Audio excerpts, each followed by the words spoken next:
Nós estamos aqui em uma nova apresentação do Canal Chai. O Canal Chai surgiu em 2020 a partir de debates São Paulo Sua do Conselho Nacional dos Trabalhadores Urbanos. Naquele momento, conversávamos sobre a cidade de São Paulo e entendíamos que era importante não apenas o desenvolvimento material, mas também começou a povoar nos nossos debates uma ideia do bem viver. Criamos um canal porque achamos que era uma forma de difundir a ideia do bem viver, de manter viva essa ideia que já vinha desde o início dos anos 2000, vamos dizer assim. Hoje é um conceito novo e bem viver significa, de uma maneira geral, relações harmônicas consigo, com o outro, com todos os seres, com o universo, enfim, a vida no centro. Mas o que pretende nosso canal? Nosso canal propõe-se a difundir experiências, práticas, conceitos, propostas, proposições, caminhos se acontecerem, e inspira-se principalmente nos povos originários, e não apenas nos povos originários, mas na vitalidade dos coletivos de mudança. E o que quer dizer Chai? Chai vem da palavra dos indígenas Kaxinawá do Acre, que quer dizer metade de mim em você, metade de você em mim.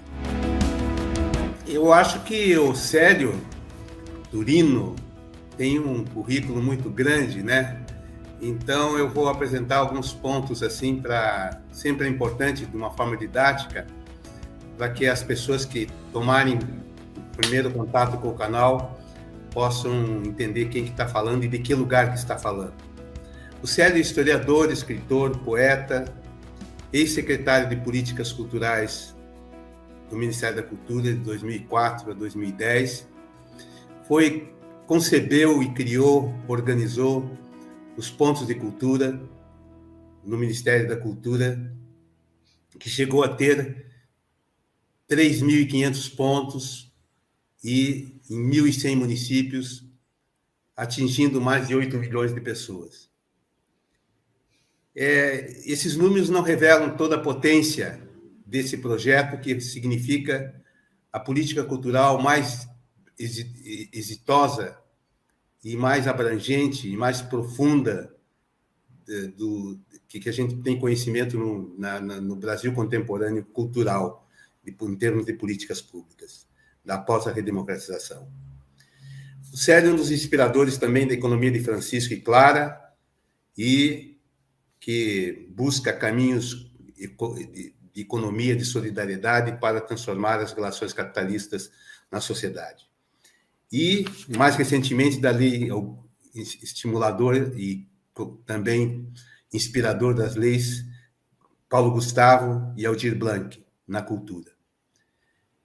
E um dos inspiradores e criadores do Instituto Casa Comum, que hoje tem uma série de programas importantes na área cultural, na área de educação, na área com jovens, etc.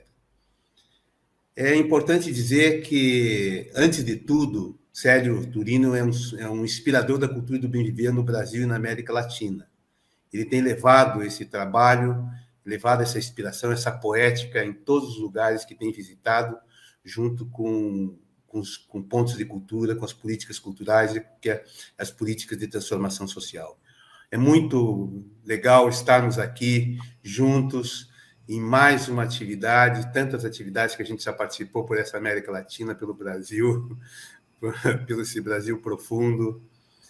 E sempre é uma alegria muito grande te reencontrar, seja na pandemia, seja fora da pandemia, seja em live, seja presencialmente, etc. Então, o que a gente gostaria de entender um pouco o bem viver hoje, né? Mas uma primeira pergunta para você, Célio, é o seguinte: você que tem esse caminho múltiplo, né? Você foi militante, gestor cultural municipal, gestor cultural nacional, que tem toda essa inspiração nas políticas públicas, como historiador, etc. Como que você foi confluir e dar nesse caminho do bem viver hoje, por exemplo, no momento justamente em que a civilização está em crise, está doente, está perto de um colapso muito grande, e você acenando não apenas com o desenvolvimento econômico, mas com a ideia do bem viver? É uma felicidade estar no canal de chá. Já estive em outro momento e está voltando aqui. Estarei sempre à disposição de vocês, porque eu penso, inclusive, com a escolha, né, do nome e da prática que vocês têm com o Tchai, né? É algo muito significativo para os tempos atuais, que é a prática da alteridade, né? É a disposição e a capacidade de a gente se perceber no outro, né? Que é algo absolutamente necessário. Às vezes há muitas políticas, muito foco na dimensão da identidade, né?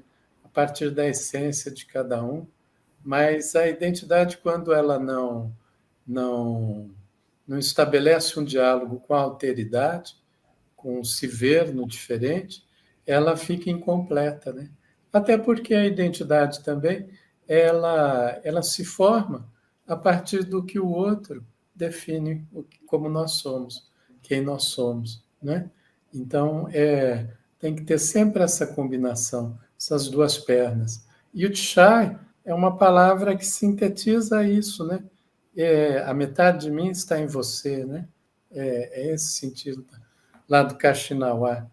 Para mim é um particular universal, o Tixai, como é também o bem viver, que eu já entro. Mas eu queria falar sobre isso. É um particular universal porque ele está presente na, na, na simbologia, está presente num idioma de um povo, é algo muito concreto que acontece a partir de um lugar dos indígenas Kaxinawá no estado do Acre, né? Mas que ocorre com vários outros povos também que têm essa prática. Tixai tem uma relação direta com o Ubuntu, né? Por isso, para mim, eu vejo como algo que não pode ser interpretado apenas como uma expressão étnica de identidade de um povo apenas, mas é o chamado particular universal. Como é também a democracia, que nasce lá na Grécia, e outras condições que não são as que a gente conhece hoje, né? E que ganhou uma universalidade. Quem sabe em algum momento Chai ganhe uma universalidade. E com esse nome mesmo, né? Que a gente aprende, conhece, e assim nessa relação com a alteridade a gente vai crescendo, né? Vai exercitando de fato a solidariedade. Bem viver, ele vem também nesse contexto. Ele é resultado de uma sistematização, de um modo de vida, no que seria em Guarani, um nhandereco. Né? É um modo de ser, que, no caso, ele foi sistematizado a partir do universo andino, particularmente do povo quichua, com o termo sumac calçai, que é o bem viver, ou o modo bom de viver. Mas significa isso. Né? Em Aimara, é suma camanha, que é traduzido de uma outra forma, é o viver bem. Porque e até há uma discussão filosófica a esse respeito. Nos Aimara dizem, não, tem que ser viver bem porque a vida vem antes da qualidade da vida, é a vida em si. Né? Então, parece que às vezes é uma discussão muito abstrata, mas não é algo muito concreto, é de prática. Também é uma. E aí o bem viver ele começou a ser sistematizado em universidades andinas, primeiro a partir da Universidade de Quito, no Equador, depois a Universidade de La Paz.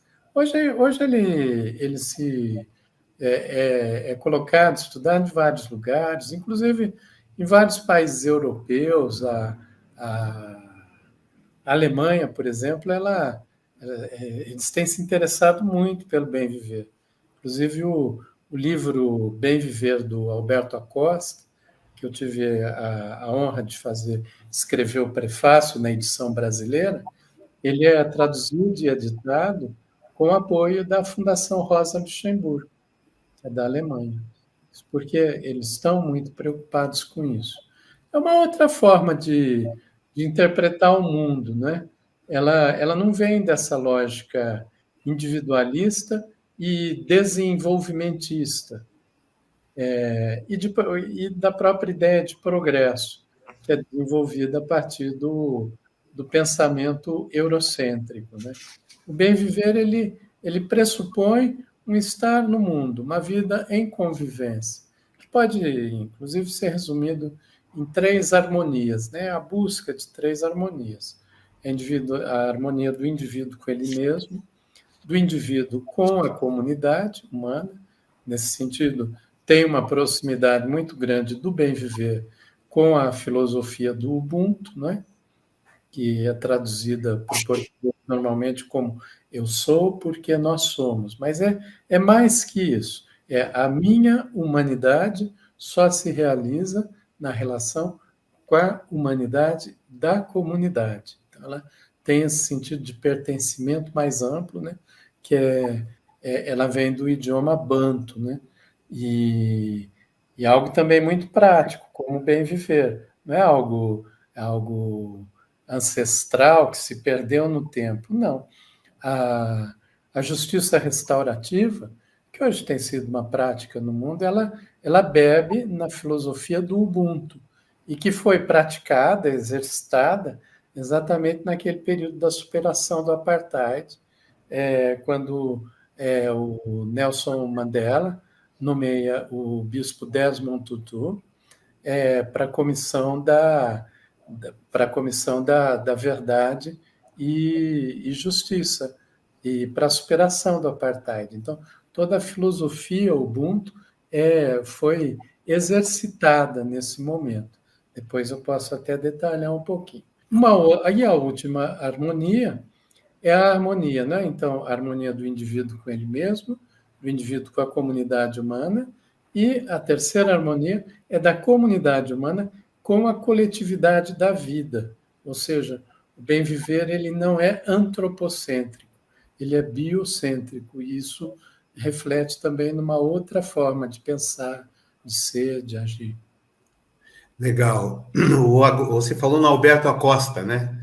Ele, no último debate do SESC do Metamorfoses, ele faz uma síntese que eu acho interessante, que é um pouco isso que você está falando, né? Ou seja, existem três elementos importantes para se pensar o bem viver: a comunidade, a relação com a natureza e a espiritualidade dos povos originários, né?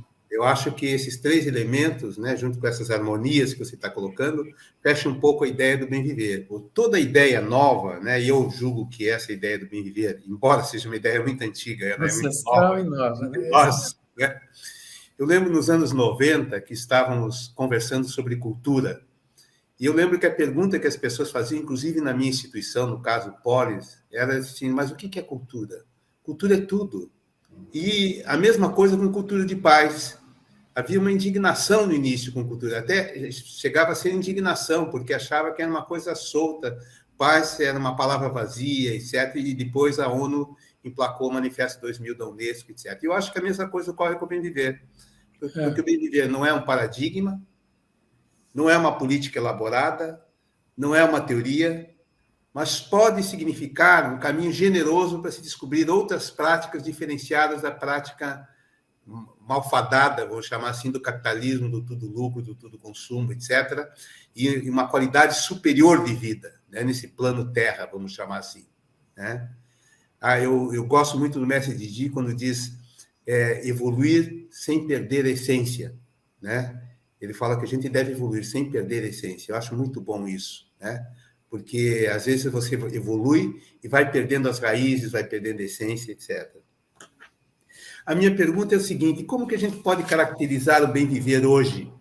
Porque o desenvolvimento ele se caracteriza por melhoria de renda, indicadores, etc. Quando falamos de bem viver, por exemplo, que tipo de indicadores de bem viver que a gente pode enunciar? Isso é bem viver, aquilo é bem viver, aquilo outro é bem viver. Como, por exemplo, o FIB, a felicidade interna bruta, né? Nasceu lá nos anos 70 com o rei do Butão, etc. E depois se expandiu e simbolicamente para outras, até chegar na ONU, né, com o Relatório Mundial da Felicidade, vamos chamar assim, né, onde tem todo um ranking, etc, de pessoas, de países. O Brasil está em 49º, né, e a Finlândia está em primeiro lugar.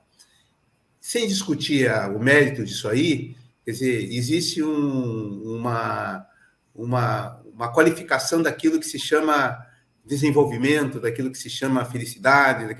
É possível você qualificar de alguma forma o que é bem viver hoje, desse estágio da nossa conversa? Só uma lembrança, quando se falou da felicidade, tem um poema do Mayakovsky, né? Que tem aquele trecho: dizem que no Brasil vive um homem feliz. Vive um homem feliz. 100 anos, né? E, enfim, então essa busca, essa procura pela felicidade é algo que é complicado de encontrar, né? Ele mesmo não conhecia o Brasil. Ele ouviu dizer que no Brasil tinha um homem feliz, sinal de que em outros lugares não haveria. E só uma lembrança. Assim. Os poetas são bárbaros por isso, né, Hamilton? Porque conseguem sintetizar assim, a gente vai elaborar, conversa, ele já resolveu o assunto, né? Como é que se diz? Segredo de poeta, errar o alvo onde não há meta, né? É isso aí. Então é isso. Né? O bem viver. Bom, eu entendo bem viver como uma filosofia. Acho que a gente tem muito receio em transformar, em classificar esses pensamentos que não são do cânone do pensamento, sobretudo ocidental, em classificá-los como filosofia. Eu vejo bem viver como uma filosofia. Ela é uma filosofia fenomenológica também, para ficar lá no tema Hegel, Husserl, tudo. Ela é uma filosofia que ela vai sendo construída no processo. Ela é a expressão de um modo de vida, de um modo de ser, de um modo de interpretar o mundo, né? E que ela é praticada milenarmente, tem raízes ancestrais, ela significa essa relação de referência com o lugar muito profunda.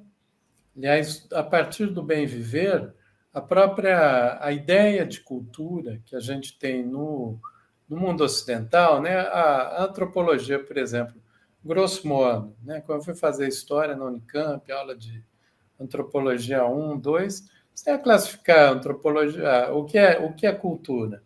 A cultura é tudo que não é natureza, porque a natureza e a cultura é aquilo que dá sentido à natureza.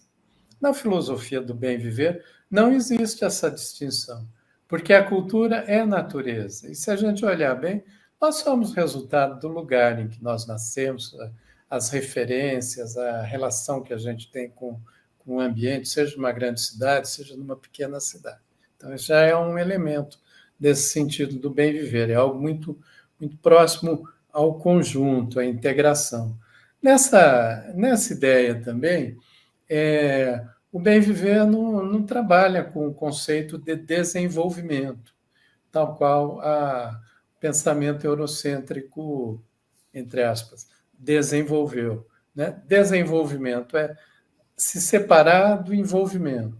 Mesmo a ciência ocidental, ela teve muitos logros, né? Não estou questionando isso, mas é tudo separado, né? Vai estudar um órgão do corpo humano, aí você tem ali o especialista no coração, no pulmão, ou quando a gente vai estudar um fenômeno, a gente vai separando o fenômeno e analisando aquilo em profundidade e a parte do conjunto. Né? No pensamento do bem viver, não há essa separação.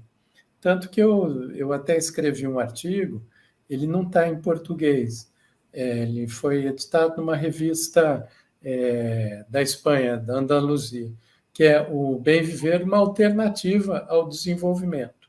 Depois eu posso passar o link, vocês distribuem para o pessoal. Tá em espanhol, gente, lê na boa, assim, né? E porque ele vai nesse outro sentido, não é da separação. Como indicador, né? De felicidade ou de convivência. Estando o indivíduo harmônico nesse processo, né, com o ambiente, com a comunidade, com ele mesmo, ele está em estado de felicidade. Essa mesma separação, o conceito de arte, como a gente tem no mundo ocidental, a arte separada da vida cotidiana, né? A arte como um outro momento da expressão humana, também não existe. Aí, para todos os povos de raiz, né? Povos indígenas, seja na América, na África, na Europa também tem povos de raiz, né? E assim vinculados, né? Que mantêm de raiz porque mantém a sua ancestralidade, né? Seus vínculos, né? Não existe assim, não existe o conceito de arte separada do processo de vida. O indígena ele pinta o corpo, ele anda com arte, né? A elegância, a beleza é parte de todo o processo de vida, não é algo que está inseparado, né? E isso é algo muito importante nessa filosofia do bem viver, porque das várias habilidades humanas, a arte talvez seja a que melhor permite nos chegar à verdade, fazer com que a gente alcance a verdade. Por quê? Porque ela é uma verdade inteireza, uma vez que ela usa tanto o racional quanto o sensorial. Ela usa as diversas formas de inteligência, né? Quando a gente separa, né? Ou vai só para o emocional, ou vai só para o racional. A arte ela ativa o conjunto das inteligências de uma forma integrada, por isso que ela permite se aproximar mais da verdade. E esses são elementos constitutivos do bem viver. Também essa ideia de que a gente não está no planeta para se servir do planeta, né? Os outros seres, eles não foram criados, eles não estão aí para serem um conjunto de reserva, né? de recursos. Me foge aqui o nome de uma líder indígena dos Onondaga, que fica na região de Nova York, nos Estados Unidos, que ela tem uma frase que eu achei muito interessante. Eu até coloquei num livro que eu escrevi, eu comecei com ela, me fugiu aqui o nome dela, mas a frase eu lembro bem. O que vocês chamam de nossos recursos, nós designamos por nossos parentes. Que parentes são esses? Os morros, os animais, os bosques, a água. São comunidades de seres, e por isso, no bem viver, há uma relação integrada. Então, essa ideia do desenvolvimento a partir do extrativismo, né? Não que você não use os recursos naturais, usa, a própria a caça, ela a caça, se mata o animal para comer, mas se faz isso num processo de permissão, né? É algo muito sagrado, ele tem que ter um sentido muito profundo, né? Na vida desses povos todos indígenas, né? Então, para mim, assim, acompanhando, conversando bastante, andando por aí pela América Latina, eu vejo que eles são elementos constitutivos e deveriam ser chamados de filosofia. Uma outra coisa, só para finalizar, ela, como eu disse, é algo muito prático, como no exemplo do Ubuntu e a justiça restaurativa, como no exemplo também do que foi incorporado na Constituição do Equador, não foi praticado, houve uma série de regressões, mas em 2007 o Equador foi o primeiro país do planeta a incorporar os direitos da natureza. A natureza como um sujeito de direito. Não é como a gente aqui no Brasil. A gente está lá na Constituição a defesa da natureza. Mas para quê? Para que ela seja uma reserva de recursos para os humanos. Né? Se defende o meio ambiente para preservar o manancial de água, o ar, esse tipo de coisa. No conceito dos direitos da natureza, a partir da filosofia do bem viver, a natureza é percebida como um sujeito de direitos, que tem a sua dignidade própria. E como também, aí você falou dessa dimensão da espiritualidade, né? Há uma animalidade, né? Lembra até um amigo comum nosso, que já faleceu, amigo, o Ivan Nogales, ele usava Sim, o arraio, né? isso. Do Aymara, né? Que é a Perto força del Alto, né? Del Alto da Bolívia, né? da Bolívia, né? É a força vital. Então, uma pedra tem arraio, ela tem seu ânima, né? Ela tem Uhum. sua alma, né? Um morro, uma água, né? Que vai sendo destilada assim, gota a gota. Por exemplo, nos picos dos Andes, ela é destilada gota a gota e até formar os grandes rios da Amazônia, da Uhum. Bacia do Prata, né? Paraguai, Paraná, tudo mais. Então, é esse sentido da integração. Por isso mesmo é que se coloca que o bem viver é uma alternativa ao desenvolvimento. Eu vejo que nos tempos atuais, a gente já está no colapso climático, né? Os eventos climáticos extremos, né? Vê o que aconteceu em São Sebastião, né? Foram 600 milímetros em uma noite de chuva. É um negócio assim impressionante, uma tromba d'água, né? Absurda, né? E aí em outro lugar acontece isso, aquilo. Em cada lugar tem ali os seus eventos extremos, né? Acontecendo, né? A gente rever essa ideia ocidental, eurocêntrica de desenvolvimento é vital. E de todas as filosofias que eu conheço, a que melhor fornece uma base, né, para essa revisão é exatamente o bem viver. Aqui, por exemplo, que às vezes as pessoas falam, é andino, então é lá para a realidade deles. Não é assim. Está presente em muitos povos. No Guarani é o tecoporã, o modo bom de viver na casa. E Né? sério, está presente também nas práticas atuais, É, na realidade comunitária, na solidariedade, na relação com o outro, na relação com a natureza, de experiências que se multiplicam, por exemplo, na Índia, no México, etc., tem rios que têm personalidade jurídica, você não pode tocar, você como se você fosse um rio biocultural, entende? Ele tivesse ali uma vida, né? O Krenak, num dos livros dele, fala assim que a modernidade, o capitalismo transformou a natureza em matéria-prima, né? Eu vou lá falar contigo, minha matéria-prima, eu vou me encontrar contigo, minha matéria-prima, quer dizer, uma coisa sem nome, né? E ele, inclusive, ele tem uma passagem muito interessante que ilustra isso que você disse, no Ideias para Adiar o Fim do Mundo, que um antropólogo, etc., queria fazer uma entrevista com uma pessoa de uma aldeia, e quando ela chega lá, encontra uma outra pessoa, e diz assim, ela não pode te atender agora, ela está conversando lá. Daí o antropólogo fala assim, mas ela está conversando com uma pedra. Ele fala assim, qual é o problema? É bem isso, qual o problema, né? isso Então, aí. quer dizer, os outros seres têm vida, né? Essa comunidade dos seres.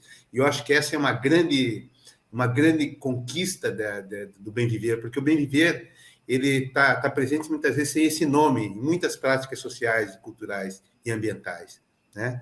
E A permacultura, por exemplo, permacultura. E ela ele abre um cenário de novos conceitos. Por exemplo, hoje é impossível você pensar na relação nos direitos humanos sem articulação com os direitos da natureza. é, Então, eu estou preocupado comigo só e com aquela árvore ali, as 15 bilhões de árvores que são derrubadas anualmente no mundo. Né? Então, eu acho que abre um campo de conceito com um novo projeto civilizatório. É muito mais do que uma ideia solta, né? Uma ideia que tem uma origem andina. E é interessante dizer, por exemplo, que você falou no Sumac Camanha, né? Sumacamanha, no Aymara, Dos Sumacamanha. Aymaras, e eles já tinham uma série de princípios, veja só que princípios interessantes. Saber caminhar, saber comer, saber dormir, saber amar, saber meditar, saber dançar, saber escutar, saber pensar, saber falar, saber amar e ser amado, saber dar e saber receber e saber sonhar. Meu Deus, está tudo aí. Isso eram princípios do Suma Esses são os indicadores aí. Manda para o Exatamente. Pinote. Você já imaginou saber caminhar, saber comer, saber dormir, saber amar, saber sonhar, saber dar e receber? Poxa, é uma beleza, é uma poética da vida, né? E essa poética da vida está aí há centenas de anos, milhares de anos, né? Que não se destruiu. E chega o colonizador e diz assim, não, a filosofia que vale, essa é a filosofia grega, é a filosofia ocidental, a filosofia racional, o resto são saberes, são conhecimentos folclóricos, ou qualquer coisa dessa natureza, e despossui aquilo de conhecimento e vitalidade. Por isso que essa relação espiritual dos povos originários é tão fundamental, né? Só queria fazer esse comentário, mas perguntar para você, você já entrou na questão da permacultura, porque eu vejo o bem viver também como grandes contribuições de outras experiências, né? De outras experiências sobre como permacultura, como hortas comunitárias, como plantação de árvores, quer dizer, tem uma série de outras experiências que tem uma qualidade vital que pode se somar à ideia do bem viver. Você poderia falar um pouco sobre isso? Muito, né? Então, você veja, inclusive, a permacultura, ela vem da Austrália, né? E ela é baseada no modo de vida dos aborígenes, né? Que é a cultura da permanência em torno dos recursos que você tem à disposição. E no caso lá, na maior parte dos lugares são desérticos, né? E aí se constitui e se estrutura a permacultura, né?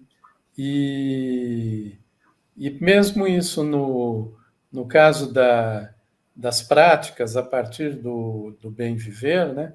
Que eu acho muito importante que você coloca, por isso que eu afirmo como filosofia, porque uma forma de dominação é exatamente negar a dimensão plena, ampla, de um outro pensamento.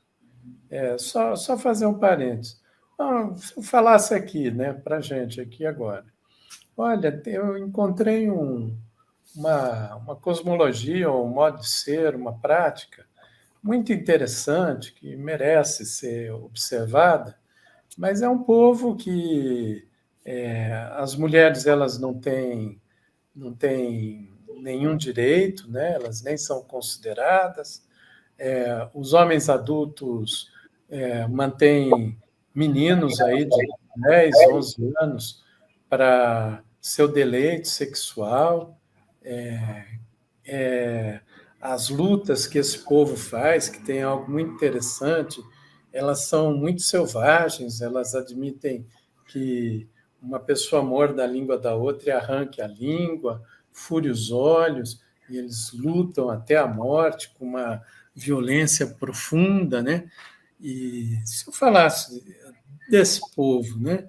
A gente ia achar, nossa, mas que povo selvagem, e no máximo que eles têm é um modo de pensar, um modo de ser curioso, né?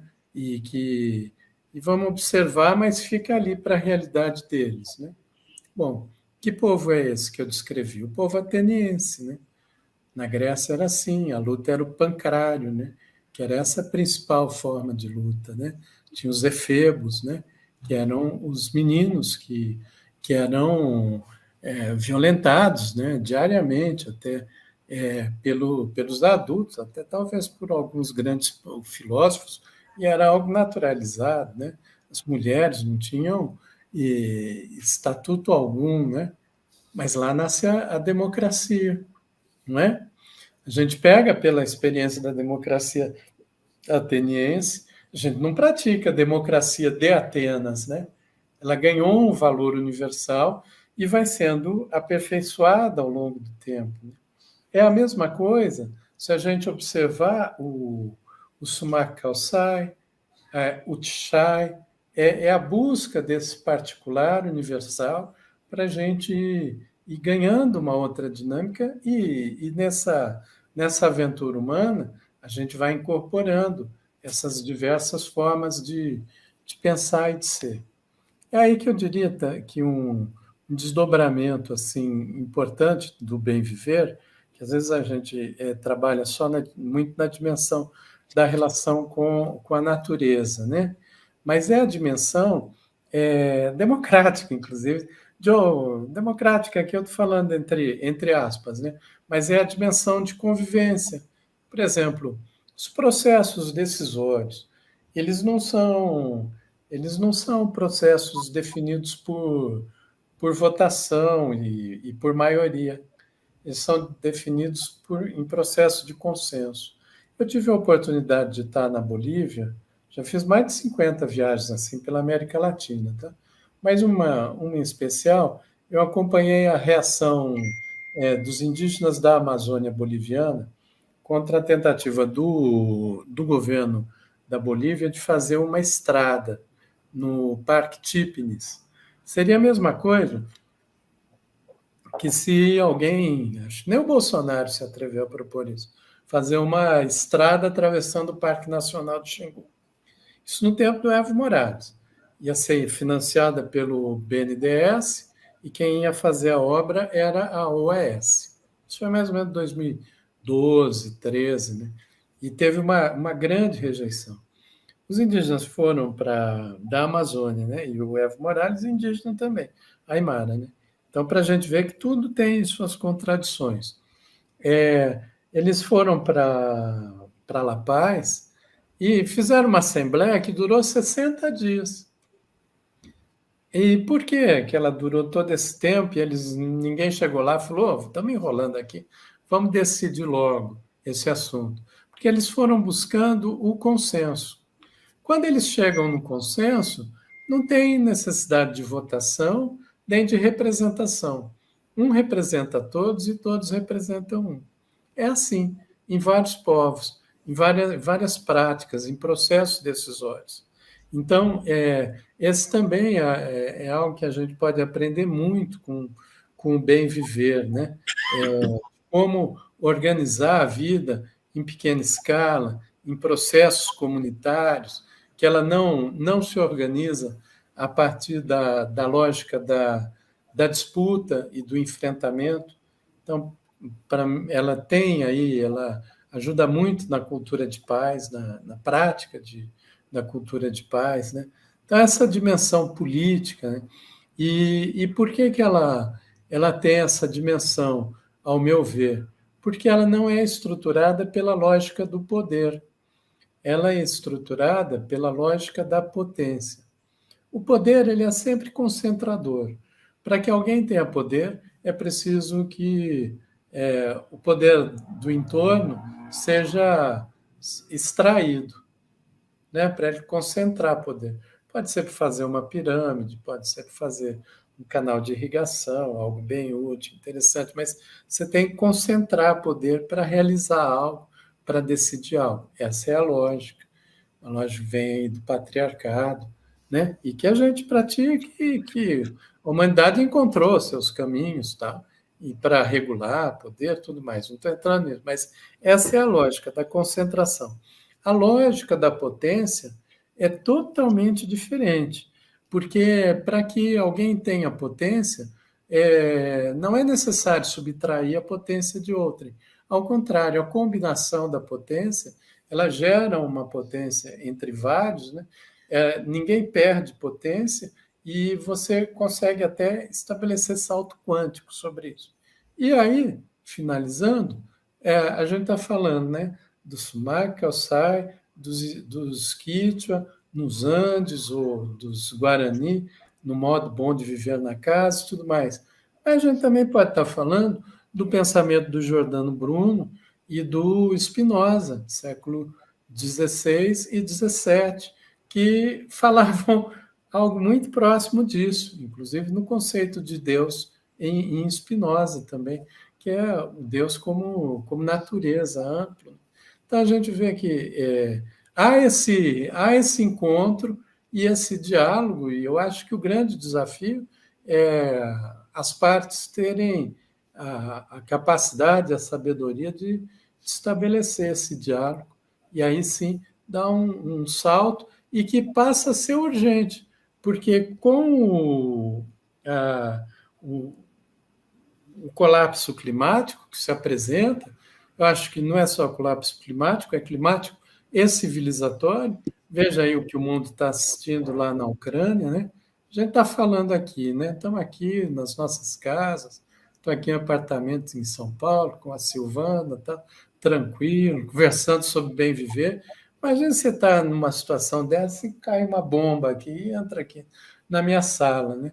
O povo que vive lá na Ucrânia, em outros lugares do mundo também, vários outros, né? O Iêmen, agora o Sudão, um monte de lugar, pode estar vivendo isso. Então, isso é uma expressão de um colapso civilizatório que acontece já de muito tempo, que a gente foi se habituando, naturalizando, achando que a vida tem que se organizar desse jeito, e não é verdade, a vida pode se organizar de uma outra forma. E a gente pode conversar aqui em paz, sem eu ter medo de que. Ó, até olhei para a janela de cá, que vai cair um míssil aqui dentro da minha casa agora. Isso é possível, a gente está falando agora, alguém está lá em algum lugar e pode estar acontecendo isso. Então, tudo isso tem relação com o bem viver. Pelo que você fala, a gente está mais numa mudança de época do que numa época de mudança, né? Assim a gente espera, né, Milton? E aí eu queria entrar numa questão com você sobre a pandemia, né? Que na pandemia a gente esperava um normal mais humano, etc. E parece que a voracidade talvez não tenha voltado com a mesma garra, né? Mas ela continua ainda tentando descobrir outros caminhos de produção dessa fábrica, a Sueli Ronick fala, né? Essa fábrica com uma gerência que manipula nossas subjetividades, etc., e sempre supera crises civilizatórias e leva para um determinado caminho que quer, né? Como que o bem viver pode entrar dentro desse cenário de mudanças do mundo, né? Dá sempre fôlego ao colonialismo, ou neocolonialismo, ou qualquer coisa dessa natureza. Criamos juntos aí o ciclo Metamorfoses, né? Para analisar bem no meio da pandemia, acho que foi em 2020, né, que a gente fez o primeiro Metamorfose. Sim, 2020. E a impressão que eu tinha é que vai acabar a pandemia, né? A gente tinha, né? E as pessoas vão melhorar os seus comportamentos, tal, pela finitude, né? Tudo mais, pelo desamparo, né, em que viveram, assim, né? Nesse período, né? E vimos que não foi isso, ao contrário, né? Então, na verdade, esses sentimentos, esses comportamentos, né? Como lá na série The Last of Us, o último de nós, né?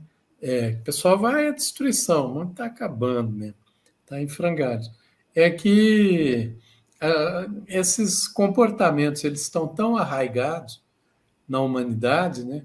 Esses comportamentos mesquinhos de dominância, né? Tão fortes que a gente não consegue se desvencilhar deles. Eu tenho uma hipótese assim, que acho não é minha, mas pessoas têm. Isso nasce com o patriarcado e eu penso que a origem dessas dominâncias todas ela vem daí, ela vem nessa virada. E enquanto a gente não enfrentar essa questão com profundidade, a gente não vai conseguir superar as outras formas de convivência, né? Racismo, dominação, extrativismo, dominação de humanos sobre humanos, né? Sobre outros humanos. Tudo isso, ao meu ver, ela tem a chave está nessa virada do patriarcado. E eu penso que a gente precisaria mudar. Inclusive, até tenho pensado, né? Olha que interessante, o poder, né? É um substantivo masculino. A potência é um substantivo feminino, assim como a esperança, né? E as duas lindas filhas da esperança, que o Santo Agostinho dizia que a esperança ela tem duas lindas filhas, né? Não sei se vocês conhecem esse retorno, né? Que é a indignação e a coragem, né? E a indignação para a gente não aceitar as coisas como são, a coragem para partir para a ação e modificar essas ações. E olha só, tanto quanto a potência, a esperança, a indignação e a coragem são substantivos femininos. Aqui eu não estou falando da questão de homem e mulher, estou falando dessa dimensão. Não significa que no bem viver tenha isso. Eu vejo também apesar de uma série de aspectos muito interessantes no bem viver, há ainda um componente patriarcal que ele está incorporado no bem viver. Mas há também ele vai se modificando. Por exemplo, no Chile, bem viver em Multiemogen, né? E houve uma confluência das lutas de juventude, sociais, ambientais e feministas, né? E com a ancestralidade, sobretudo Mapuche, né? Então, nesse contato, você vai modificando, porque não dá para a gente pensar que é uma filosofia, um fundamento, né? E que ela já está com todo o corpo estabelecida, tem um arcabouço, né? E aquele esqueleto, você tem que seguir aquilo de uma forma. Não, até porque, como o bem viver ele tem esse sentido de convivência, né? Ele é uma filosofia que se faz andando, caminhando, é peripatética, igual lá o Aristóteles fazia, caminhando com os discípulos dele, né? O Sócrates também, lá na Grécia. Né? E aí, como que eu cheguei nisso? Né? Que você perguntou uma hora e eu No não, início, no início. no início eu não respondi, porque Como estamos eu caminhando. desvio o assunto, né? Eu vou falando uma coisa, Não, é bom, bom. mas eu cheguei pela cultura viva, Milton. Eu percebo também a cultura viva como na dimensão de filosofia. Não vejo mais como assim. Começou como uma política pública, como um conceito, mas eu vejo que ela tem esses elementos de filosofia. E foi um pouco no processo de vida, né? A partir de 2011, eu acabei não tendo muito ambiente assim para apresentar as ideias, as coisas que eu sou meio inquieto, gosto de fazer coisas.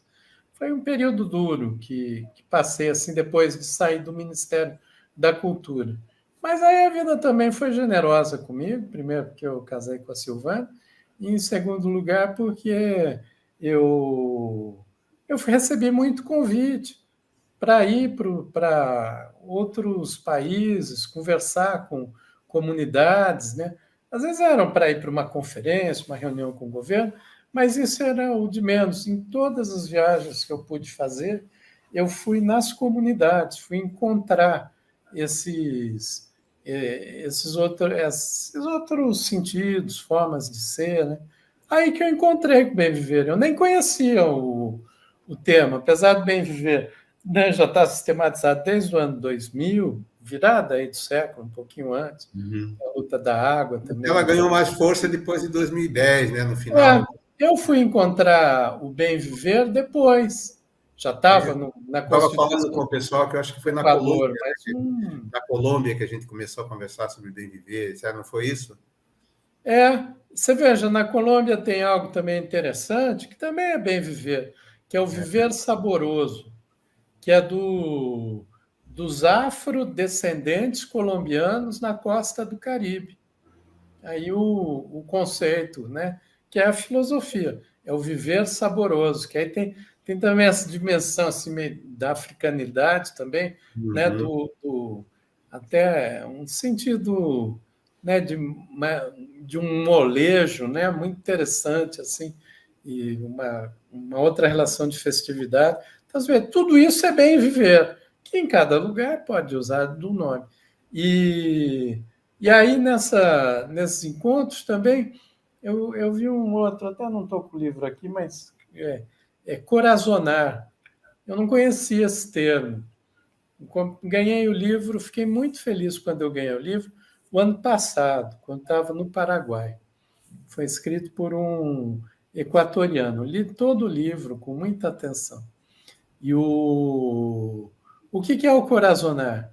É o coração se encontrando com a razão. Então, quando é a expressão dos seres sentipensantes, que também no mundo, no pensamento da filosofia eurocêntrica, não existe, né? Ou a gente até é educado para reprimir a razão, a emoção, né? Até a educação, a forma de pensar. Não, seja racional, pense racionalmente. É assim que se dá. O corazonar é pense com o coração e com a cabeça. Aí você vai, quando eu estava lendo, né, esse livro, não vou sair daqui, dá quase vontade de aqui, né, catar para mostrar, mas não vai dispersar. Mas aí eu peguei, lembro de uns, sabe, eu tive a oportunidade de ter esses encontros com o Papa Francisco, né? Convidou para ir lá no Vaticano, tudo. E aí ele fala muito. Teve uma das vezes ele falou do harmonizar as linguagens do coração, da cabeça e das mãos, né? Então é do sentir, do pensar e do agir e colocar tudo no mesmo sentido. Que no mundo atual a gente não é assim. A gente sente de um jeito, pensa de outro e age de outro, né? Então, aí Papa Francisco falou isso. Aí, outro dia eu também, um pouco antes, descobri que essa é uma metáfora que veio do Pestalozzi, né? Que tem aqui Pestalozzi, né? Pessoal, que era um educador franco-suíço, né? Logo no período do Napoleão, que ele fez uma escola bem libertária, né? E que falava isso também, as linguagens do coração, da cabeça e das mãos, né? Que agora o Papa Francisco recoloca, e que é uma prática ancestral latino-americana que está muito bem desenvolvida do ponto de vista prático, filosófico, conceitual, que é o corazonar, e que eu gostei, inclusive, acho que a gente devia usar no português mesmo, usando nesse termo, né? Corazonar, porque junta, né? Coração com razão, como algo fundamental, inclusive para as lutas sociais, para os processos de mudança aí mais profundo. Sério? A gente já está caminhando para o final, né, da nossa conversa, porque tem muito assunto ainda, mas a gente sabe como é que são as coisas do tempo. Mas eu queria só perguntar para você ainda sobre a pandemia, se você vê, além da experiência de solidariedade, de ajuda, de autoajuda, etc., de valores, alguns valores novos nas comunidades, de sobrevivência nesse momento da pandemia. Se tem alguma experiência que, em função da pandemia, saltou assim e que pode ser apropriada pelo bem viver como um exemplo assim de prática? Assim, há possibilidades, digamos, e ainda ações um tanto quanto dispersas, né? Acho que a gente tá faltando uma unidade, assim, um denominador comum que condense, né? Ao meu ver, está faltando mesmo filosofia, e uma filosofia profunda que dê resposta a esse momento. Tem uma amiga que eu acho que você é tua amiga também, a Inês Sanguinetti. Você conhece a Sim, Inês, né? sim, Você até sim. acho que eu conheci ela através de você no encontro lá em Belém, Fórum Isso, Social Mundial, do Arte e Transformação Social, né? isso. Que ela é bailarina, né, argentina. Ela fala muito ela é quase um bordão que ela faz. Ela fala, não há nada mais prático que uma boa filosofia, né? Eu concordo com ela. Eu penso que quando você tem uma boa filosofia, que ela abre tanto o sentido para a gente, que aí todas as ações práticas, elas se resolvem a partir daí. Então, assim, tem muita prática solidária nas comunidades, as famílias se ajudando, né? Aliás, o Brasil é resultado da colaboração popular. Se não fosse isso, a gente não teria sobrevivido como povo, não teria se feito como povo. Os escravizados nas senzalas, ao saírem das fazendas, irem para o sertão para viver em quilombos, Eles só conseguiram fazer isso porque se encontraram com os povos indígenas e os povos indígenas ensinaram a eles como viver naquele território que era diferente do território de África e que era diferente. E muitas vezes eles também eram escravizados já de gerações aqui no território de Brasil. O povo nos cortiços, nas periferias do Brasil todo, só sobrevive pela prática do motirô, que é o do tupi, que é o trabalho comunitário, que é o mutirão. Aqui, se a gente vai para o Bexiga, Bexiga vem tem esse nome, né, lá na Bela Vista, em São Paulo, por causa de que vivia muita gente com varíola, né, variolentos, assim, né, tinha as bexigas, né, bexiguento, então por isso que o bairro leva esse nome. Quem é que vivia lá? Os filhos de imigrantes italianos, negros, caipiras, mestiços, gente expulsa de tudo quanto é lugar, os pobres do Brasil que se encontram e que são solidários aí, né? E o que surge ali do Bexiga? Uma Dona Ira Barbosa, que é um genial, um homem genial, até o jeito de falar, se constrói algo diferente, né? Então, o Brasil é síntese dessa solidariedade popular e desse encontro entre povos que se deu na base da sociedade. Às vezes a gente fala da dimensão de, de exploração, dominação, mas isso é da classe dominante para a classe dominada. Na classe dominada, nós temos uma profusão de gente. Né? Na pandemia, esse é o mal de historiador, né? Que vai falar para. Mas estou falando isso para fazer exatamente o gancho com a pandemia. Na pandemia, a solidariedade popular ela foi muito grande. Eu diria que ela segue, mas ela ainda o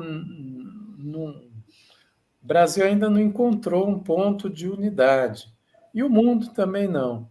E isso só vai acontecer, ao meu ver, quando a gente conseguir descobrir esse caráter emancipador, assim, mais profundo, é, nas culturas e nas filosofias da ancestralidade. Não significa replicar a ancestralidade. Por quê? Porque toda tradição ela, ela, ela acontece a partir dos preconceitos precedentes. Ela incorpora muitos horrores. Mas também quando a gente rompe esse fio da tradição, aí a gente fica mais perdido ainda, que a gente não sabe, não consegue nem sair do labirinto. Então tem que ter esse fio da tradição e o fio da ancestralidade, mas que produza sempre invenção e uma síntese de pensamento. Acredito eu que o Brasil, eu vou muito na linha do Darcy Ribeiro, né? Eu acredito que o Brasil, ele, por juntar 1.000 povos aqui, por ser um país muito injusto, né?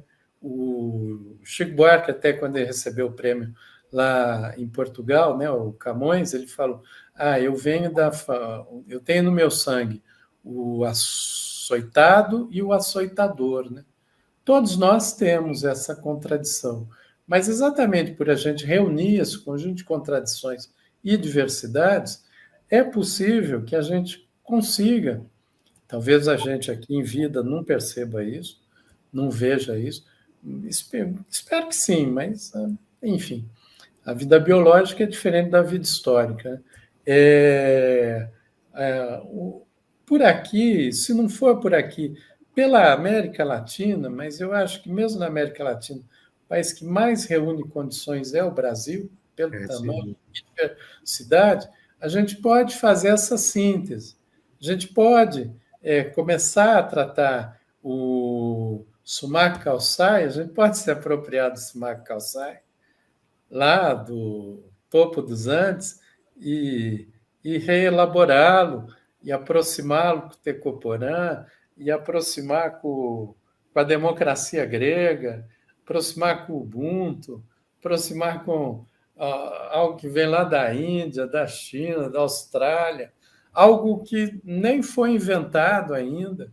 A gente pode ter essa Mas síntese. tendo como centro a vida, né? Tendo sempre como Ah, centro. é o É como o da mesma plano. forma que o problema, a questão, a primeira grande dominância na história da humanidade é o patriarcado. Isso você tem estudado, tem me dedicado a isso. Até escrevi uma série aí sobre história das mulheres, patriarcado. Foi lição de casa que a Sil fez. Não que eu fiz nada de errado, mas ela aconselhou e eu escrevi e fui estudar. E aí, quando eu começo a estudar, eu tento ir fundo. Assim. Mas tem até uns podcasts sobre isso. Quem entrar no Instituto Caso Comum vai achar. E, e aí eu escrevi o texto dos podcasts. Né? Mas de um lado é o patriarcado, e do outro é o antropocentrismo, que nasce Sem a dúvida. partir do patriarcado também. Por isso, o patriarcado Se fortalece antecede o antropocentrismo. fortalece no cartesianismo, né? Na racionalidade. Então, a gente precisa ter uma virada que é uma virada biocêntrica. Aí, as outras formas de dominação, né, a, do, a do capital sobre o trabalho, e que antecede isso, né, a de humanos sobre a natureza, a divisão dos humanos na categoria raça. Raça, por exemplo, é uma palavra que ela inexistia até o século XV.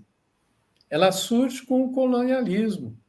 O racismo surge com o colonialismo. Não havia racismo antes do século XV, não há registro de racismo na história da humanidade antes do século XV. Tinham imperadores romanos que eram africanos, vários. Sempre houve uma mistura de povos, então não havia essa distinção. Essa distinção ela é muito historicamente datada. E a partir do. E por que ela. E como ela surge nesse período, né? Que é século XV, 1400, que surge a palavra, inclusive, raça, como designação para a diferença entre humanos. Né? Ela vem com o colonialismo, que para o colonialismo, que é o colonialismo moderno, né? Para ele se impor, ele que havia o colonialismo, colônia, a partir dos gregos, dos romanos, mas era uma outra distinção, né? Inclusive vai num processo de fusão assim. Mas o colonialismo moderno do século XV, XVI, né? 1500 para ali adiante, ele só pôde existir pela desumanização dos seres humanos.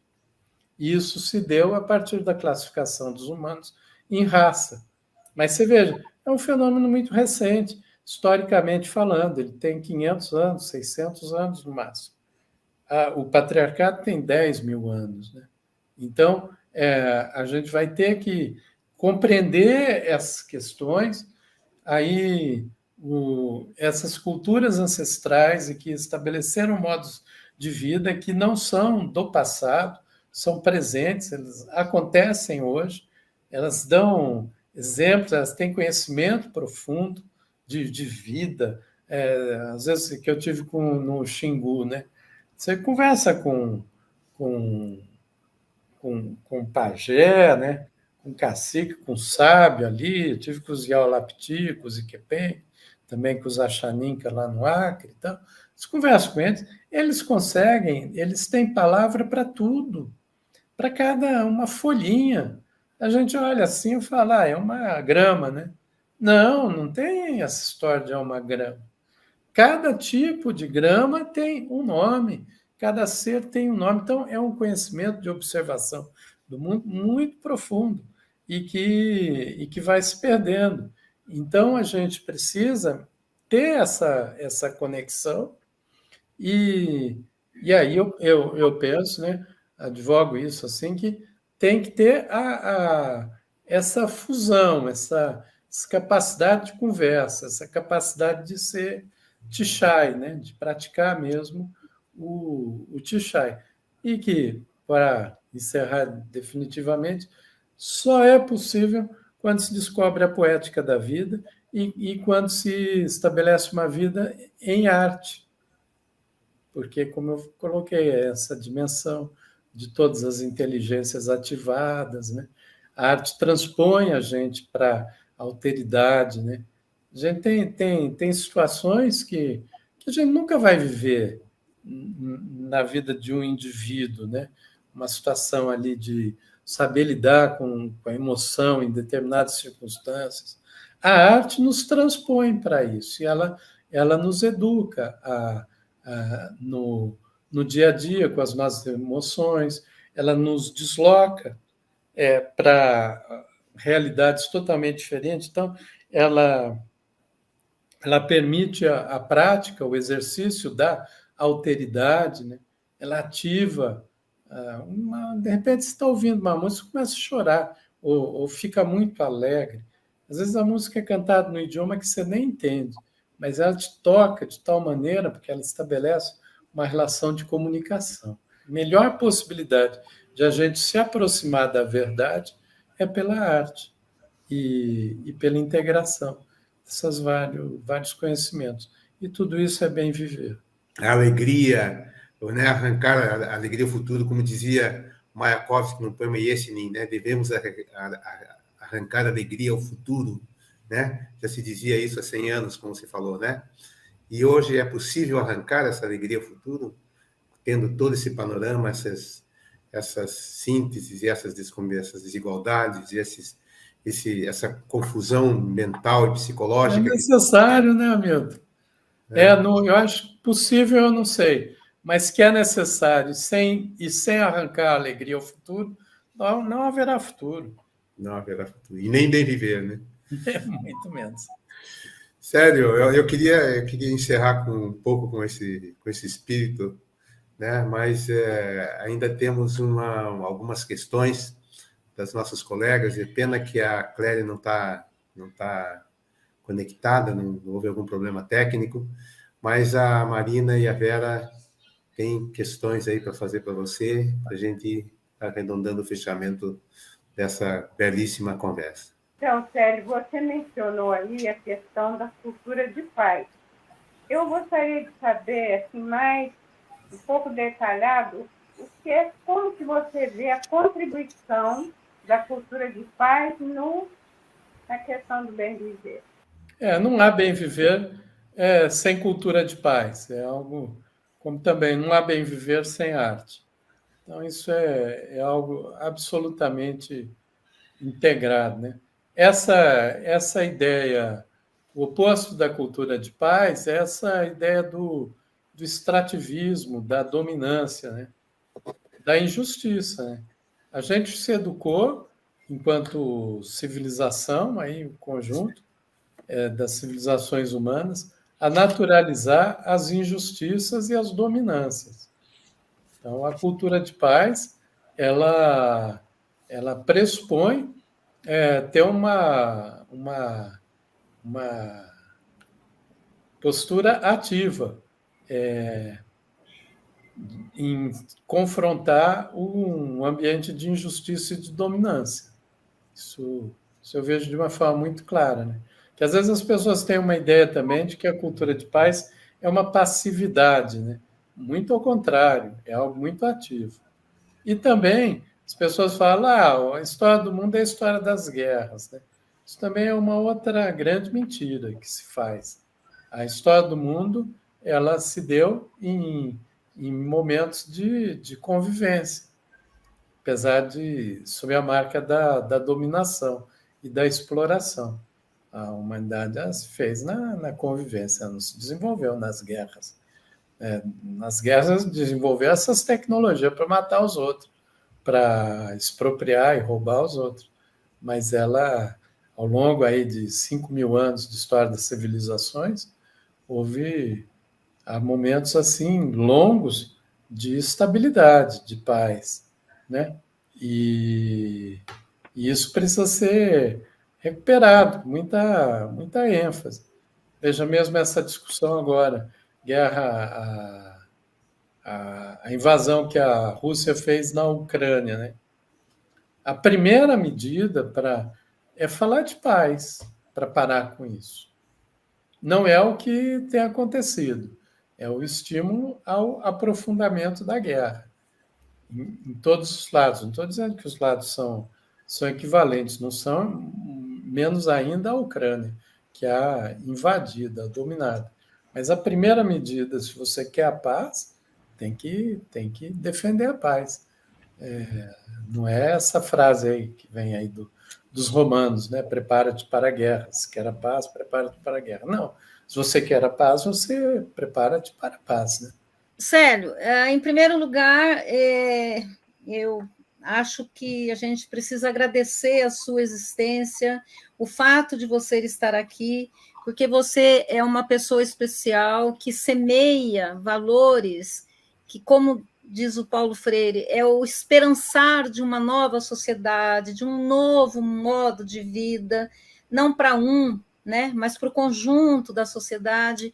Então, olha, grata pela sua existência e grata pela sua presença aqui, que a gente sempre aprende com você, então eu agradeço muito.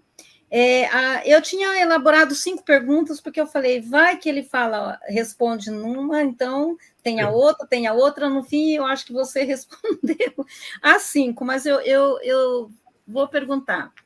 Com o avanço tecnológico, inteligência artificial, essa complexidade que a gente vive hoje no mundo, aquela paz relativa após a Segunda Guerra, que a gente está percebendo que a gente está perdendo, você acha que a gente pode acreditar que existe, como diz Alberto Costa, imaginar outros mundos possíveis, onde tem um total respeito com os humanos, todos os seres vivos, sejam humanos ou não humanos, enfim, uma sociedade onde reina a paz, como você acabou de falar, baseado na pergunta da Vera, sobre a cultura da paz, com harmonia, uma convivência pacífica, amorosa, generosa.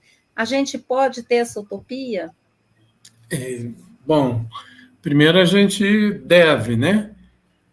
Se a gente pode, depende do que a gente fizer da gente. Normalmente a gente não ativa isso, né? Tem um pensador, um psicanalista assim, salvadorenho, o Martim Baró. Ele foi morto, inclusive, na Guerra Civil, lá em El Salvador, em 1989. Foi um massacre que fizeram na Universidade Católica lá de San Salvador, né? E ele tem alguns livros, um é Psicologia Social da Guerra, eu acho que não tem nenhum traduzido aqui em português, mas eu sei que na PUC São Paulo teve, por um bom tempo, um grupo de estudos do Martim Baró, uma pessoa muito humanista, assim, uma pessoa muito bacana. E tem uma parte que ele fala há que cultivar as virtudes do povo, né? Eu, quando eu li isso, eu achei muito, muito profundo, sabe? Parece que é algo simples, mas não é, né? Que o povo também carrega muitas feiuras, né? Todos nós carregamos, né? O papel da arte no bem viver, né? A relação da arte com o bem viver. O Gandhi dizia que a arte é fazer da vida uma obra de arte. A arte da vida é fazer da vida uma obra de arte.